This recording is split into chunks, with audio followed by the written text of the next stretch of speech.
अभी जो पिछला वीडियो डाला था उसमें आपको बताया था कि जो स्थानीय प्रशासन है उसका हमारे यहाँ क्या इतिहास रहा है, उसको हमने कहाँ से प्रारंभ किया था।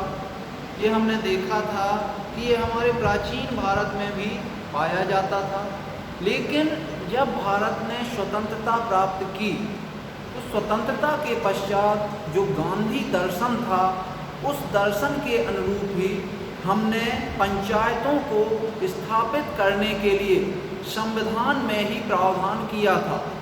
संविधान की जो नीति निर्देशक तत्व हैं उन तत्वों के अंतर्गत अनुच्छेद 40 के अंतर्गत सरकार से ये अपेक्षाएं की गई थी कि वो ग्रामों में पंचायतों का गठन करे, जो कि ग्राम स्वराज के लिए अत्यंत महत्वपूर्ण कदम रहेगा।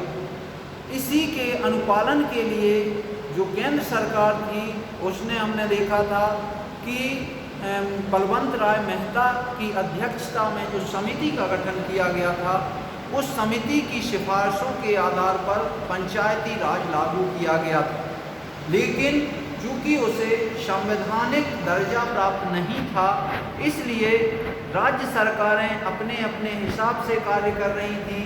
कहीं पर चुनाव हो रहे थे, कहीं चुनाव नहीं हो रहे थे, तो उसको संविधान में स्थान प्रदान करने के लिए ये प्रयास किए गए और इन्हीं प्रयासों के तहत जो संवैधानिक संशोधन लाया गया वो संवैधानिक संशोधन 73वां संविधान संशोधन था जो 1992 में लागू हुआ। ये जो संविधान संशोधन था, इस संविधान संशोधन में बलवंत राय मेहता के द्वारा प्रस्तुत जो रिपोर्ट थी उसमें त्रिस्तरीय पंचायती राज लागू करने की बात कही गई थी, उसे ही सम्मिलित किया गया और देश में त्रिस्तरीय पंचायती राज लागू करने की बात 73वें संविधान संशोधन में की गई। चूँकि इस संविधान संशोधन के द्वारा संविधान में नई एक अनुसूची 11वीं अनुसूची जोड़ी गई। उस अनुसूची के अंतर्गत जो पंचायतें थीं उनको 29 कार्यकारी अधिकार प्रदान किए गए कि वो उन विषयों से संबंधित काम करेंगे और उन कामों को वो वहाँ लागू करेंगे। उन्हें उसके लिए वित्त की भी व्यवस्था की गई।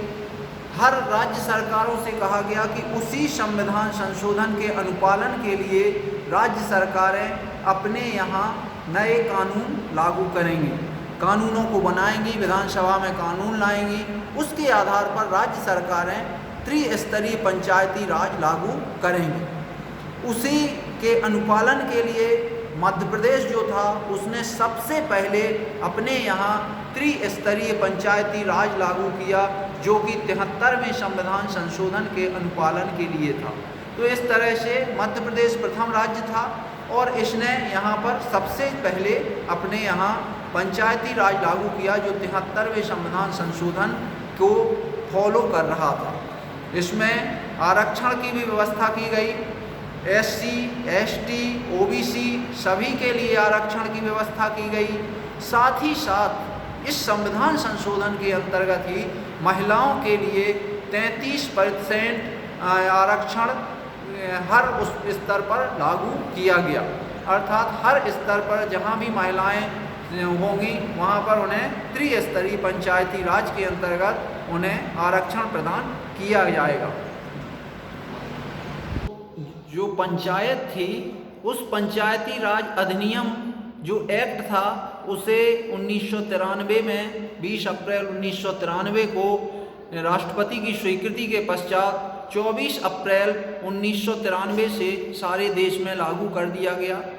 इसमें अनुच्छेद 243 के अंतर्गत इसे सम्मिलित किया गया और संविधान में चूँकि पंचायतों को स्थान मिल गया इसलिए हर राज्य का ये संवैधानिक दायित्व बन गया कि वो अपने यहाँ पंचायतों के चुनाव करवाए। इसके अंतर्गत जो पंचायतें होंगी उन पंचायतों में आरक्षण की भी व्यवस्था की गई और इसके साथ साथ पंचायतों को वित्त की भी व्यवस्था केंद्र सरकार द्वारा की गई और राज्य सरकारें भी अपने अधिनियम के अंतर्गत पंचायतों को एक निश्चित वित्त प्रदान करेंगी ताकि उन्हें जो कार्य सौंपे गए हैं उन कार्यों का वो ठीक से क्रियान्वयन कर सकें। इसके साथ साथ ये जो स्थानीय प्रशासन था, इसमें मुख्य रूप से जो मध्य प्रदेश का जो अधिनियम आया उसमें त्रिस्तरीय पंचायती राज लागू हुआ, जिसमें ग्राम स्तर पर ग्राम पंचायत थी,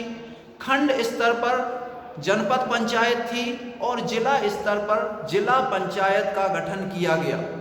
इसमें ग्राम पंचायत में जो ग्राम सभा होगी उसमें प्रत्येक मतदाता अर्थात जो 18 वर्ष की आयु पूर्ण कर चुका होगा वो उस ग्राम सभा का सदस्य होगा और वो अपने ग्राम के लिए जो नीतियों का गठन भी करेगा, उनका क्रियान्वयन भी करेगा और उसे ये देखने का भी अधिकार होगा कि किस तरह से कार्य हो रहा है। अर्थात पूरा जो अधिकार है वो ग्राम सभा को प्रदान किए गए। अधिक जो खर्चे वाले काम हैं उन्हें विकास खंड स्तर पर प्रदान किया गया और फिर जिला पंचायत स्तर पर भी कुछ अधिकार प्रदान किए गए। हम इस वीडियो में आपको यहीं तक बताएंगे। इससे आगे जो हमारा अगला वीडियो आएगा उसमें आपको प्रत्येक स्तर पर क्या उनके कार्य होंगे, उनको क्या अधिकार प्रदान किए गए, उनका निर्वाचन, इस तरह से सारी चीज़ें हम उसमें विस्तृत रूप से आपको बताएंगे। धन्यवाद।